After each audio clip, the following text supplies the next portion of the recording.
Hey everyone, welcome back to the Den Fireworks. Today's video we are doing Pack in Heat by Brothers.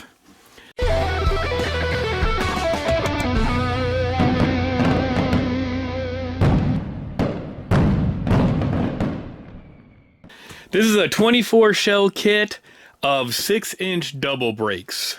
Remember I was saying I was going on a double break canister comparison spree? Well, here's another 24 shell kit, all double breaks in it.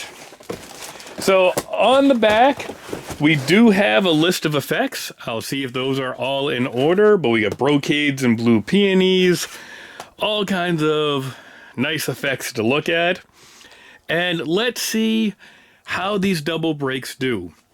Some of them, like the Uxo, had really nice double breaks. They were a little smaller than a standard single break, but with the two of them, it still filled the sky more. Some of them, like the Winda Tank Buster, really disappointing, really small double breaks, not Den approved. So, I'm going to open this kit up. Let's see how these shells are marked, which way we're going to load them up, and we'll get them fused up and ready to see. So we have all 24 shells out of the box, and we have the Pack in Heat Brothers logo on the mortar tube. We got the bullet holes going through it, and you know, standard tube. But looking at the outside of these, it does not look like they are labeled. We got a shiny gold wrap. We do have the Brothers logo on them, if you can see that on the camera. But there is no label to any of these shells for what number or what effect they are. So on the back, we know which ones are included in it, but we have no clue when we load these up. So I'm just going to throw them all into the rack. I'm going to fuse them up. I'll show you the fuse job.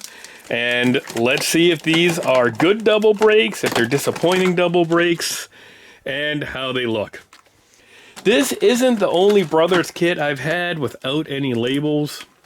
I do wish they would at least put the effect on the shell, but I don't know, it's a decision Brothers makes. What can you do? Well, at least the side cardboard is labeled Pack in Heat. So if you break these down, store them in a tote, you'll at least remember which ones they are when you go through the tote 2 months later.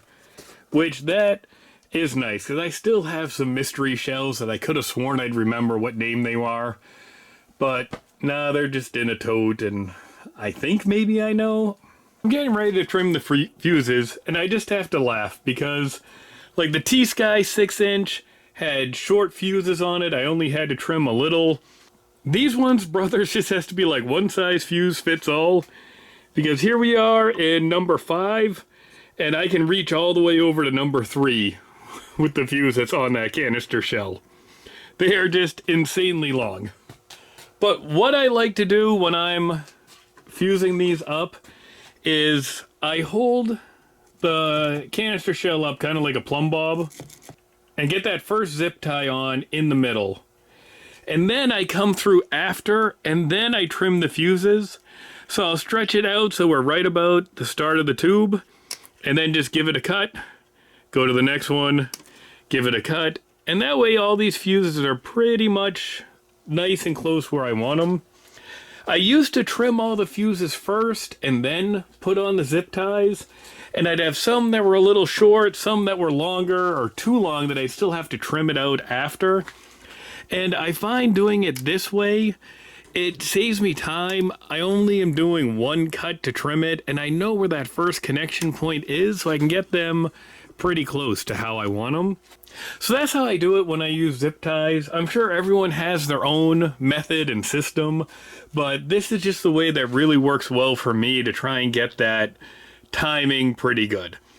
With fuse, I mean, it's never going to burn at the exact same rate, so it's always going to be a little different. It's not an exact science.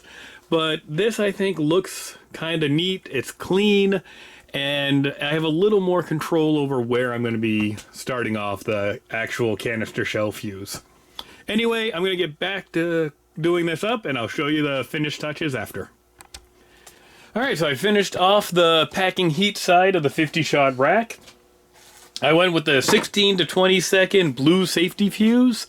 I really liked how it worked on the UXO double brakes, and I wanted to try and replicate that. But we've got this fused up. It looks pretty good. And like I said, with the way I trim it, it does help get these pretty exact and pretty neat. And the rack itself, I think, looks really good. So we're going to take this out back, light it up, and let's see how these ones look.